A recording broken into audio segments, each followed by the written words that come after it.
warahmatullahi wabarakatuh. Perkenalkan, nama saya Tessa Sapitri, program studi pendidikan guru sekolah dasar di Universitas Muhammadiyah Tasikmalaya. Video ini ditujukan untuk memenuhi salah satu tugas mata kuliah Al-Islam Kemuhammadiyahan 3 atau AIK 3. Di video kali ini saya akan membahas tentang paradigma ilmu pengetahuan, teknologi, dan seni. Langsung saja ya, poin yang pertama, hakikat ilmu pengetahuan, teknologi, dan seni. Yang pertama, hakikat IPTEK. IPTEK adalah singkatan dari ilmu pengetahuan teknologi. Dan ilmu adalah pengetahuan yang sudah diklarifikasi, diorganisasi, disistematisasi, dan diinterpretasi menghasilkan kebenaran objektif, sudah diuji kebenarannya dan dapat diuji ulang secara ilmiah. Itulah pengertian dari IPTEK. Secara etimologis, kata ilmu berarti kejelasan, karena itu segala yang terbentuk dari akar katanya mempunyai ciri kejelasan. Kata ilmu dengan berbagai bentuknya terulang 854 kali dalam Al-Quran. Kata ini digunakan dalam arti proses pencapaian pengetahuan dan objek pengetahuan.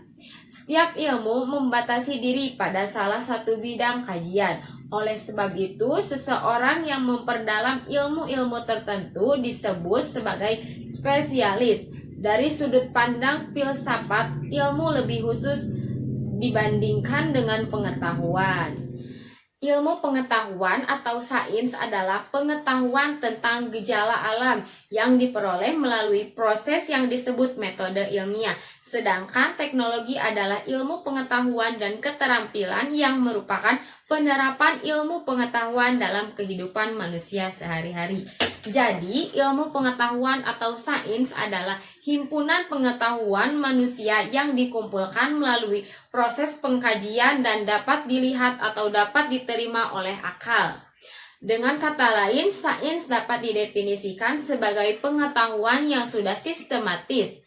Dalam pemikiran sekuler, sains mempunyai 3 karakteristik, yaitu objektif, netral, dan bebas nilai. Sedangkan dalam pemikiran Islam, sains tidak boleh bebas nilai, baik nilai lokal maupun nilai universal. Yang selanjutnya, hakikat seni.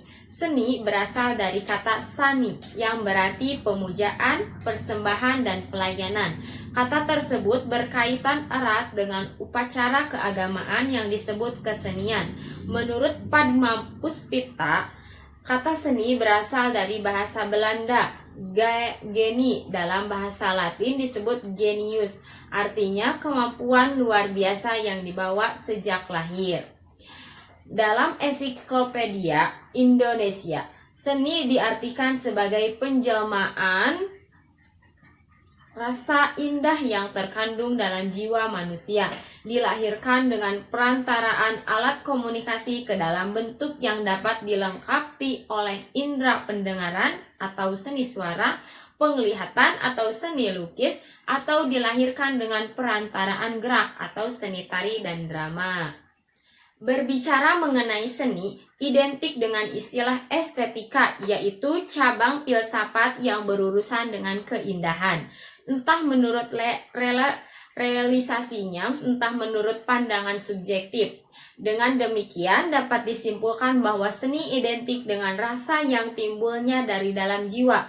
Namun demikian, gejala keindahan yang ditimbulkan oleh seni bisa juga didekati dari sudut sains. Sebuah lukisan misalnya dapat dianalisis menurut pembagian bidang. Jadi, menurut matematika, komposisi warna dapat dianalisa secara eksperimental menurut efek psikologis. Selanjutnya, poin yang kedua, keutamaan ilmu pengetahuan dalam Al-Quran.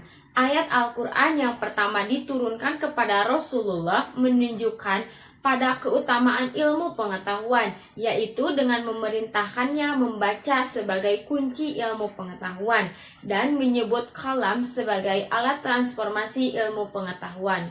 Allah Subhanahu wa Ta'ala berfirman, yang artinya, bacalah dengan menyebut nama Tuhanmu yang menciptakan. Dia telah menciptakan manusia dari segumpal darah. Bacalah, dan Tuhanmu lah yang Maha Pemurah, yang mendengar manusia dengan pelantara kalam.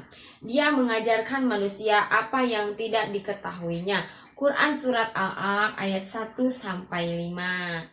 Karena ilmu pengetahuan itu bersumber pada Allah Subhanahu wa Ta'ala, daripada ayat di atas telah disebutkan bahwa Allah menciptakan langit dan bumi berikut segala isinya dalam 6 masa. Masa berdasarkan penelitiannya atau teori dalam sejarah asal mula alam semesta dan kehidupan dapat dikategorikan ke-6 masa itu sebagai berikut. Yang pertama, masa pertama pada awalnya keadaan langit dan bumi dalam satu kesatuan yang padu. Hal ini disebutkan oleh Allah dalam salah satu firman-Nya, yaitu yang artinya, dan apakah orang-orang yang kafir tidak mengetahui bahwasannya langit dan bumi itu keduanya dahulu adalah suatu yang padu, kemudian kami pisahkan antara keduanya, dan dari air kami jadikan segala sesuatu yang hidup. Maka mengapakah mereka tidak juga beriman? Quran Surat Al-Anbiya ayat 30. Masa kedua, pada masa ini gravitasi mulai berperan dan mulai muncul galaksi-galaksi yang terdiri atas bintang-bintang, juga mulai muncul planet-planet termasuk planet bumi yang terdapat dalam tata surya matahari, yang merupakan bagian dari galaksi Bima Sakti. Yang selanjutnya, masa yang ketiga, masa ini dikenal juga dengan nama Prekambium. Pada masa ini kondisi bumi masih cukup panas sehingga belum ada makhluk yang hidup di bumi. Yang selanjutnya, masa yang keempat. Masa ini sering dikenal dengan zaman Paleozoikum. Pada masa ini di bumi mulai terdapat kehidupan sederhana yang ditandai dengan munculnya tumbuhan-tumbuhan tingkat rendah atau tumbuhan perintis, hingga munculnya hewan-hewan sejenis serangga dan hewan-hewan amfibia. Yang selanjutnya, masa kelima. Masa ini dikenal pula dengan zaman Mesozoikum. Pada masa ini hewan-hewan sejenis reptil mulai muncul seperti burung dan sejenisnya, dan muncul pula hewan-hewan raksasa seperti dinosaurus dan sebagainya. Yang selanjutnya, masa keenam. Masa ini juga disebut dengan nama zaman Cenozoikum. Pada masa inilah mulai muncul hewan-hewan mamalia, dan pada akhirnya dari masa ini mulailah muncul sejarah manusia. Selanjutnya, poin yang ketiga, teori-teori ilmu pengetahuan, teknologi, dan seni. Di awal era pertumbuhan Islam, dunia pengetahuan mengalami zaman keemasan dengan bermunculan ilmuwan-ilmuwan muslim yang sampai sekarang penemuannya masih menjadi rujukan sebagai dasar dari perkembangan pengetahuan modern. Tapi mungkin karena kurangnya publisitas dan banyaknya peristiwa sejarah yang menjadikan nama-nama mereka kurang dikenal, bahkan di kalangan para umat muslim itu sendiri. Berikut 5 ilmuwan muslim yang sangat berjasa dalam dunia pengetahuan. Yang pertama, Ibnu Rus. Karya-karya Ibnu Rus, yang pertama Bidayat Al-Mutajid atau kitab ilmu fikih. Yang kedua, Kuliat fi Atib atau buku kedokteran. Yang ketiga, Pas Al-Maqal fi Baim Al-Hikmah Al-Wasyari'ah, yaitu filsafat dalam Islam dan menolak segala paham yang bertentangan dengan filsafat. Abu Wahid Muhammad Birrus lahir di Cordoba, yaitu Spanyol, pada tahun 520 Hijriah. Ibnu Ar-Rasyid sejak kecil adalah anak yang mempunyai banyak minat dan talenta. Dia mendalami banyak ilmu seperti kedokteran, hukum, matematika, dan filsafat. Karya-karya Ibnu Rus hampir semua diterjemahkan ke dalam bahasa Latin dan Ibrani atau Yahudi, sehingga kemungkinan karya-karya aslinya sudah tidak ada. Yang kedua ada Ibnu Sina. Ibnu Sina dikenal sebagai Avicenna di dunia. Ia adalah seorang filsuf, ilmuwan, dan dokter kelahiran Persia. Bagi banyak orang, beliau adalah bapak pengobatan modern. Selanjutnya, yang ketiga ada Al-Biruni. Al-Biruni merupakan matematikawan Persia, astronom, fisikawan, sarjana, penulis ensiklopedia, penggambar, sejarawan, ahli farmasi, dan guru. Yang keempat ada Al-Khawarizmi. Nama asli Al-Khawarizmi adalah Muhammad Ibnu Musa Al-Khawarizmi. Sumber lain menyebutkan bahwa beliau hidup di Uzbekistan.